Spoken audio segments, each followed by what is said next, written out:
When conducting plant field surveys, in addition to making field observations and keeping records, plant specimens must be collected and preserved to be used as research material and evidence for further studies. The collected plants will be preserved in the form of herbarium sheets. A herbarium sheet is made by flattening and drying plants. Herbarium sheets can be preserved for a long time due to their low moisture content. The majority of plant specimens are prepared and stored as herbarium sheets, which, due to their flat profile, help save storage space. This video will introduce the process and guidelines for preparing herbarium specimens.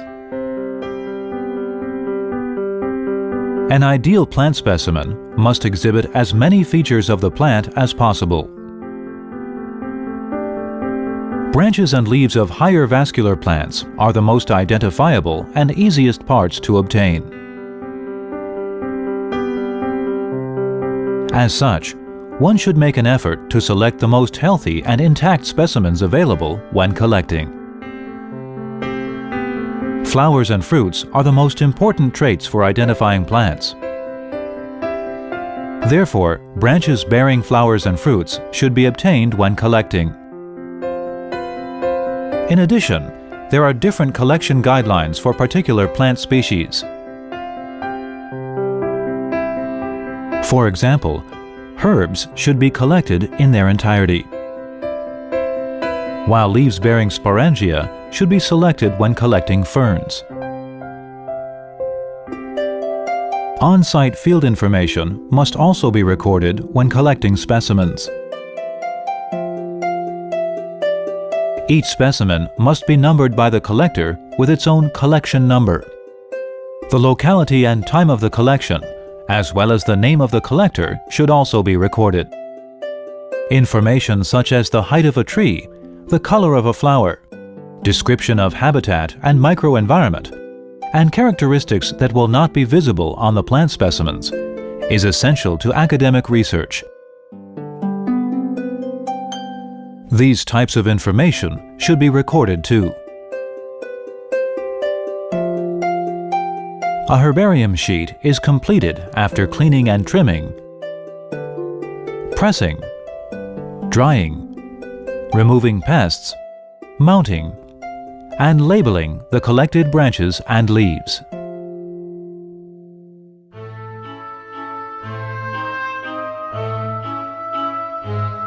Collected branches and leaves that are too long, unhealthy, or wilted must be trimmed off.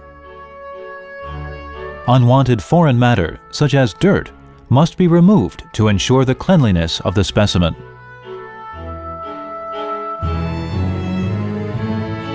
The cleaned plants are then laid out on top of a newspaper. The branches and leaves should be spread out evenly to avoid overlapping. Finally, the newspaper should be folded over to cover the plant and pressed flat.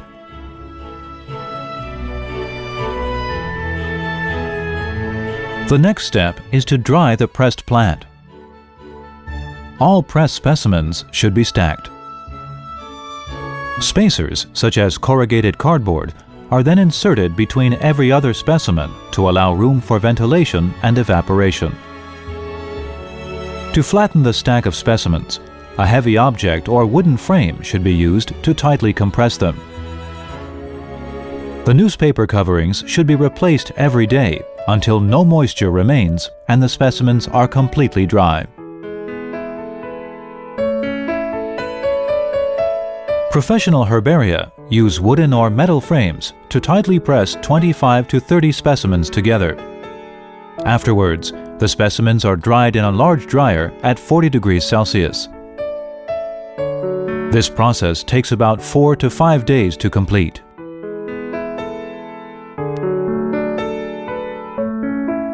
After the drying process is completed, professional herbaria eradicate pests so that plant specimens can be preserved longer. Specimens are placed into a -80-degree cryogenic freezer for 2 to 3 days to kill any pests and their eggs that have survived the drying process.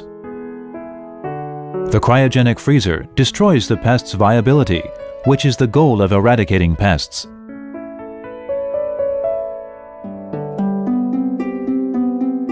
After drying the specimens, the next step is to mount them on mounting paper. Mounting paper is a white piece of thick A3-sized cardboard. Branches and leaves of specimens should be secured with masking tape onto the mounting paper. Thicker branches should be sewn onto the mounting paper with cotton thread to ensure that they are firmly attached. Parts that may easily fall off the specimen, such as fruits, should be placed in small paper bags and attached to the mounting paper.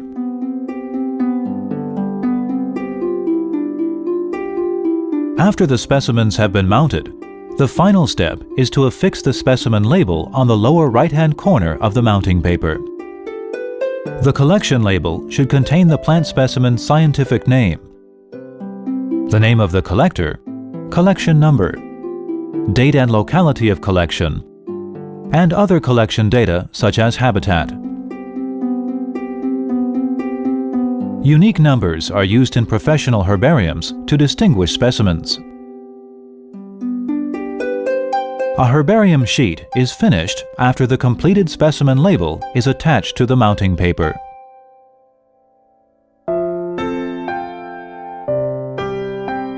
Long-term collection, preparation, and preservation of plant specimens provide researchers with valuable and comprehensive information about plants. This has important reference value for plant taxonomic and systematic research, phytogeographical distribution, and assessment of endangered species.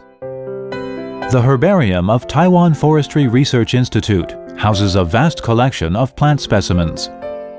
In addition to digitizing its plant specimens to make them available for online searching and browsing, the information on plant specimens at the herbarium has been extensively used in the publication of academic books, such as Flora of Taiwan and Rare and Endangered Plants in Taiwan. Be sure to visit the official website of the Herbarium of Taiwan Forestry Research Institute for more information.